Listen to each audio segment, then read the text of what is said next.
ብዙዎች እንግዲህ ሄሉሻ እያደረገች ያለችው ነገር ልክ እንዳልሆነና ብዙዎቹ ደግሞ ወደ እንዳልክ ተመለሽ እያሏት ነው። ብዙዎቹ ደግሞ የያብ አድናቂዎች ደግሞ ወደ ያብ ተመለሽ እያላት ነው። ሁላቸውም ያጧት በጥፋታቸው ነው። ትናንት እንዳልክ የሚያጣት በጥፋቱ ነው። ዛሬም ደግሞ ያብ እያጣት ያለው በጥፋቱ ነው። እሷ ጥፋት ብታጠፋም ነገር ግን የእሱ ስላመዘነ ዛሬ ላይ ቆርጣ ሌላ ሰው ጋር የሄደችበት ምክንያት። ስለዚህ እኔ ከማንም ጋር ሄጃ አልላትም፣ ራሷን ታረጋጋ ነው እያልኩ ያለሁት። እኔ ከሁላችሁ አልደግፍም። አንድ ሰው ጋር ስትጣሉ ወደ አንድ ሰው የምትሄዱ ከሆነ እናንተ ሰው ሳትሆኑ ውሃ ናቸው፣ ወይም ደግሞ በቃ ትክክል አይደላችሁም። አንዱ ሲያናዳችሁ አንዱን መደበቂያ የምታደርጉ ከሆነ ህይወታችሁ እየተመሰቃቀለ ነው የሚሆነውና ለምንድን ነው እንደዚህ አይነት ነገር? እናንተ ተሳስታችሁ ሰውን አታሳስቱ፣ ወይም ደግሞ እናንተ የማታደርጉትን ነገር ለሰው አትምከሩ። ሄሉ እኮ ዕቃ አይደለችም። ትናንትና እንዳልክ በዛም እንዳለው እውነት ታሞም ከሆነ እሷ ፍላጎት ቢኖራትና የእውነታ ቢኖረው ኑሮ መልስ እንኳ ወጥታ ትሰጠው ነበረ። ግን ምንም አይነት ጭብጥ ነገር ስለሌለው ነው ሄሉሻ ለሱ መልስ እንኳን ያልሰጠችው ወይም ደግሞ ወደ እሱ ያልተመለሰችው። ገባችሁ አይደለ? ስለዚህ እኔ ወደ ማንም ትመለስ አለልም። መጀመሪያ ራሳችሁን አረጋጉ። የሰው ልጅ መጀመሪያ ራሱ ጋር መታረቅ አለበት። ራሳችን ነገ በየሴከንዱ እየተጣላን ያለ ነው እና ራሱ ጋር የማይስማማ ሰው ደግሞ ሰው ጋር ሊስማማ አይችልም። እንዲሁም ደግሞ አንዱ ጋር ስትጣሉ ወደ አንዱ የምትሄዱ ከሆነ በዚህ እስከ መጨረሻው ከቀጠላችሁ በቃ እናንተ መቼም ደህና ሰው ልትሆኑ አትችሉም። ምክንያቱም በቃ ልክ አንዱ ጋር ስትጣሉ አንደኛው እያጽናናችሁ የኖራችሁ ከሆናችሁ በራሳችሁ ለመቆም ራሱ ይከብዳችኋል። ጀግና ማለት ከአንዱ ጋር ሲጣላ ለምንድን ነው እንደዚህ እየሆንኩ ያለሁት? የእነሱ ጥፋት ነው የኔ ጥፋት ነው ብላችሁ ራሳችሁን ቸክ አድርጋችሁ፣ የእነሱም ጥፋት ከሆነ የራሳቸው ጉዳይ፣ የእናንተ ጥፋት ከሆነ ደግሞ ጥፋታችሁን ማረም የምችሉት ቆም ብላችሁ ለብቻችሁ ስታስቡ ነው። ገባችሁ አይደለ? እኔ ድንገራችሁ የእውነቴ ነው የምነግራችሁ። አሰላሙ አለይኩም ወራህመቱላሂ ወበረካቱ። ውድና የተከበራችሁ ቻናል ቤተሰቦች እንዴት ናችሁ? ደህና ናችሁ ወይ? እኔ ያለሁ አልሐምዱሊላህ። ለቻናል አዲስ ከሆናችሁ ላይክ፣ ሼር፣ ሰብስክራይብ እያደረጋችሁ አበረታቱኝ። እና ልላችሁ የምፈልገው ነገር እኔ በፊት ማለት ነው የዛሬ ስንት ዓመት ወደ አረብ ሀገር በመጣሁበት ታይም ላይ ልክ ብሎ እንደዚህ አይነት ሚዲያዎች ዋትሳፕ ነበረ በዛን ታይም ማለት ነው። ዋትሳፕ እየተጠቀምኩኝ በቃ በጣም ምርጥ ጓደኛ ነበረችኝ እና ከሷ ጋር እያንዳንዱን ነገር በቃ ማድረግ የምፈልገውን ነገር እሷም ለእኔ ነው የምትነግረኝ፣ እኔም ለእሷ ነው የምነግራት። ገባቸው?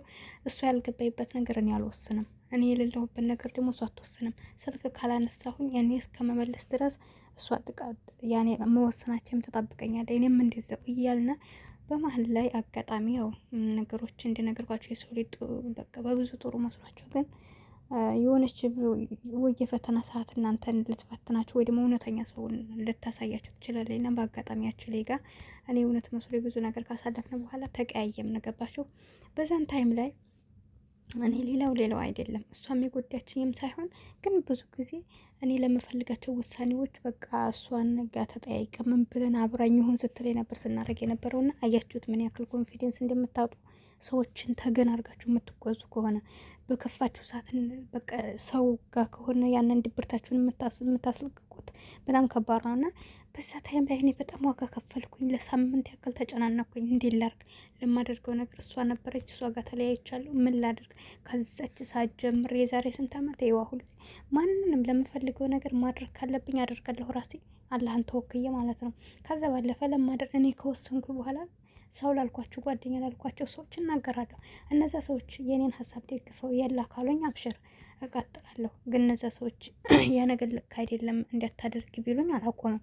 ለምን? መጀመሪያ በራሴ ወስኜው ስለመጣሁኝ እማምነው በቃ ተወከልቷላ ብዬ ነው። ፈጣሪያችሁን አምናችሁ ራሳችሁን ለማስቆም ሞክሩ።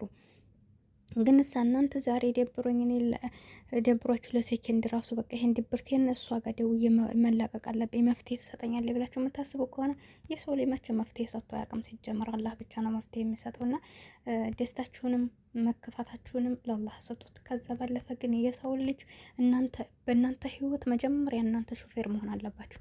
ከዛ ሰዎችን እንደረዳት ነው እንጂ መጠቀም ያለባችሁ በእናንተ ህይወት ውስጥ ሌላን ሰው ሹፌር የምታደርጉ ከሆነ መቼም ቢሆን ህይወታችሁ ያማረ የሰመረ ሊሆን አይችልም። አይምሯችሁ በእነሱ ነው የምትጓዙት። አንድ ቀን ደግሞ ይሄን ያዩ ሰዎች ጉዷቸዋል። ገባችሁ አይደለ? እና እንደዛ ስለሆነ ሄሉን ስለዚህ እንደቃ አሁን አንዴ እንዳልክ ጋር ሂጅ፣ አንዴ ያብጋሁኛ፣ አንዴ እንትና ጋር ሁኛ፣ ይህ አስፈላጊ አይደለም። መጀመሪያ ቆመ ብላ እንድታስብ መከሯት። ገብቷችኋል አይደለም? እና ይሄን ይመስላል። እንዳልክ እንግዲህ ምናልባት ቻናሉ ስለቀዘቀዘበት እያንቀሳቀሰ ሊሆን ይችላል፣ እውነትም ወዶ ሊሆን ይችላል። ግን ደግሞ እንዳልክም ጋር ሄዳ መለጠፍ የለባትም፣ ማስተዋል አለባት። ገብቷችኋል አይደል? እና ይሄን ይመስላል እላችኋለሁ ውዶችዬ። ስህተት ካለብኝ አርሙኝ። ቻናሌ ላይክ ሰብ ያደረጋችሁ አበረታቱኝ። በቀጣይ ቪዲዮ እስከምንገናኝ አብሬያችሁ የነበርኩት ይሄ ሆነኝ። አሰላሙ አለይኩም ወራህመቱላሂ